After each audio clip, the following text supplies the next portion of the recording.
समादरणीय संत वृंद, विद्वद वृंद, भक्त वृंद एवं भक्तिमती मातृशक्ति, यह प्रचार का युग है। केंद्रीय शासन तंत्र ने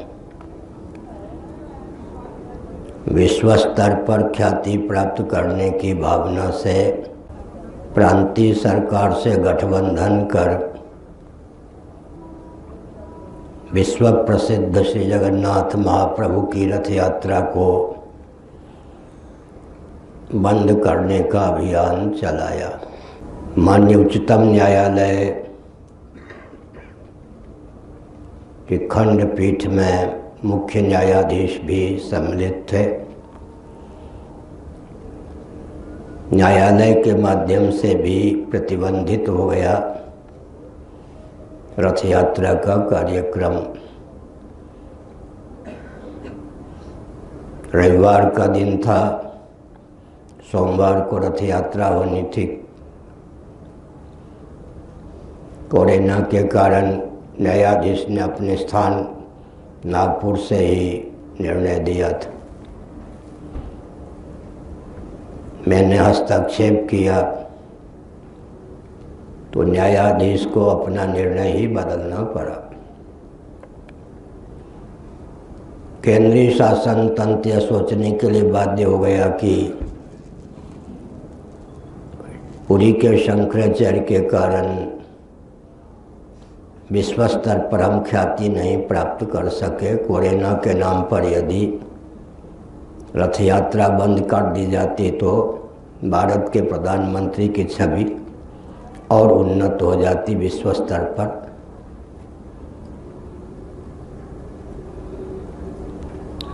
इसके बाद यह महाकुंभ का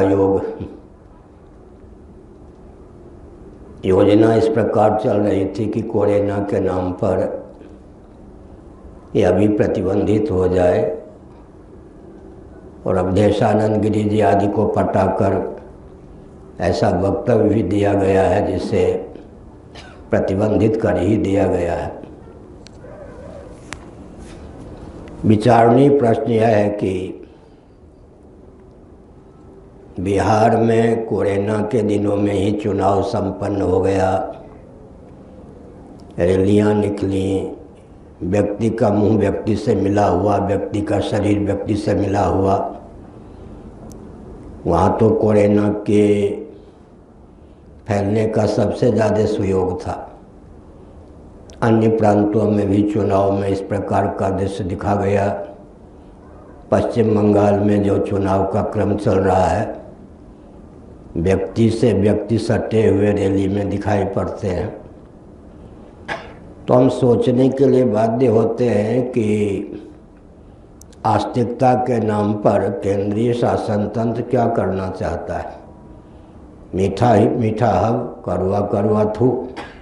राजनीतिक सारे प्रकल्प को कोरोना की दशा में भी क्रियान्वित कर देना और धार्मिक प्रकल्प को प्रतिबद्ध कर देना, प्रतिबंधित कर देना, ये जो दोहरी नीति है शासन तंत्र की, उचित नहीं है। इससे यही लगता है कि भाजपा भी आस्तिकता के नाम पर धार्मिक आध्यात्मिक जगत के दमन का ही प्रयास कर रही है। मेरी छवि विश्व स्तर पर यह है कि मैं किसी राजनीतिक दल का गुप्त या प्रकट समर्थक नहीं हूँ। जो भी राजनीतिक दल आजकल विश्व स्तर पर हैं, भारत में है, कोई मेरा राजनीतिक दल चुनाव लड़ने वाला है भी नहीं। सनातन धर्मी होने के कारण, शंकराचार्य होने के कारण स्वभाव से ही धर्म राज्य और राम राज्य का पक्षधर हूँ और रहूँगा, होना ही चाहिए। तो हमने एक संकेत किया कि हरिद्वार कुंभ को लेकर जो दृश्य उपस्थित किया गया, प्रधानमंत्री जी के कहने पर एक महात्मा ने घोड़ा बिस्तर समेट लिया और कहा कि हम देवी देवताओं का विसर्जन करके जाते हैं। वे सबके भाग्य विधाता तो नहीं थे, लेकिन केंद्रीय शासन तंत्र ने यह दूरदर्शिता का परिचय नहीं दिया। कोरोना है तो सावधानी राजनीतिक क्षेत्र में भी बरतने की आवश्यकता है। राजनीतिक क्षेत्र में कोई सावधानी नहीं है। चुनाव के प्रकल्प चलते हैं, प्रचार के प्रकल्प चलते हैं, 1-1 लाख व्यक्ति, प्रधानमंत्री, गृह मंत्री की सभा में उपस्थित होते हैं। पूरा विश्व इस नंगे नाच को देखता है कोरोना के नाम पर, लेकिन धार्मिक क्षेत्र में हस्तक्षेप कर देना, मठ मंदिर को प्रतिबंधित कर देना, ये उचित नहीं है। साथ ही साथ ये कोरोना विश्व स्तर पर क्यों छा रहा है, इस पर कोई स्वस्थ चिंतन भी नहीं है। माना कि घर में आग लग जाए तो क्यों कैसे पर विचार करने की अपेक्षा उस आग को बुझाओ। कहीं न कहीं तो कोई आग पानी से न बुझकर और प्रचंड हो जाती है। लेकिन 1 साल लगभग हो गया। 1 साल की अवधि में कोरोना का प्रकोप विश्व स्तर पर और सबसे अधिक भारत में क्यों हुआ, या कोई जैविक आक्रमण कूटनीति की सीमा में है या कुछ और है, इस पर अब तक विचार मंथन चला ही नहीं। तो हमने एक संकेत किया, एक और रथ यात्रा, विश्व स्तर का महोत्सव, केंद्रीय शासन तंत्र उसको निरस्त करने में सफल नहीं हुआ। लेकिन यह विश्व स्तर पर जो कुंभ 12 वर्ष के बाद महाकुंभ का योग लगता है, अब जो 12 वर्ष बाद हरिद्वार में महाकुंभ होगा, कौन बचेगा कौन नहीं बचेगा, कौन भाग ले सकेगा कौन नहीं ले सकेगा, यह जो कूटनीति चली जा रही है कि धार्मिक आध्यात्मिक क्षेत्र में कोरोना के नाम पर हस्तक्षेप करके महोत्सव को बंद कर दो, विकृत कर दो, आतंक फैला दो प्रचार तंत्र के माध्यम से, और राजनीतिक सारे प्रकल्प को सुचारू रूप से चलने दो।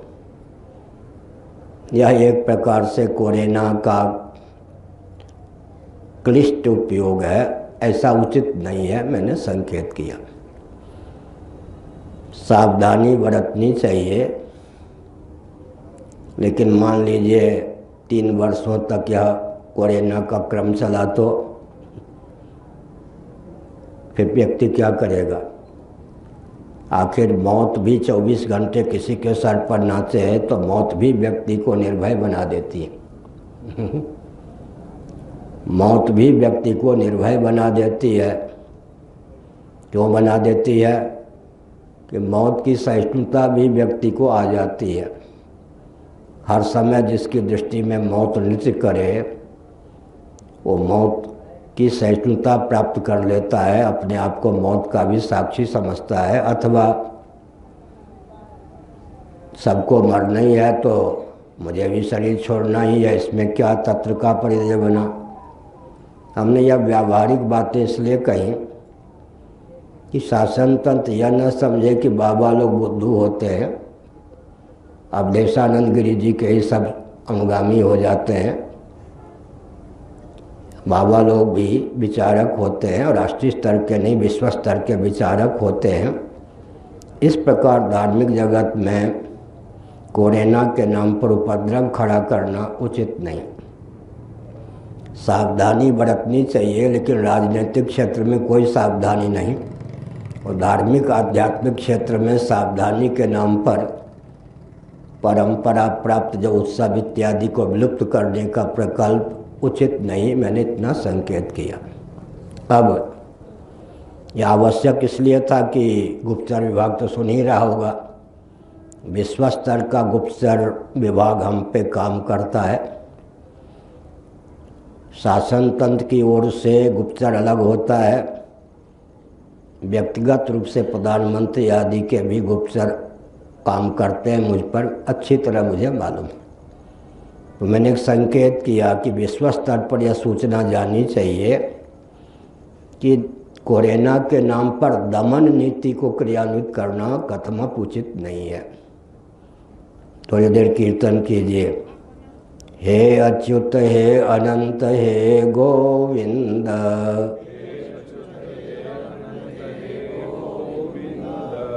कोई भी रोग हो, शोक हो, धन्वंतरि का वचन है। भगवान धन्वंतरि के शब्दों में अच्युत अनंत गोविंद, अच्युत अनंत गोविंद भगवान के ये 3 नाम तारक होते हैं। संत खड़े हैं, बैठना चाहें तो बैठ सकते हैं, स्वागत है। हे अच्युत हे अनंत हे गोविंद,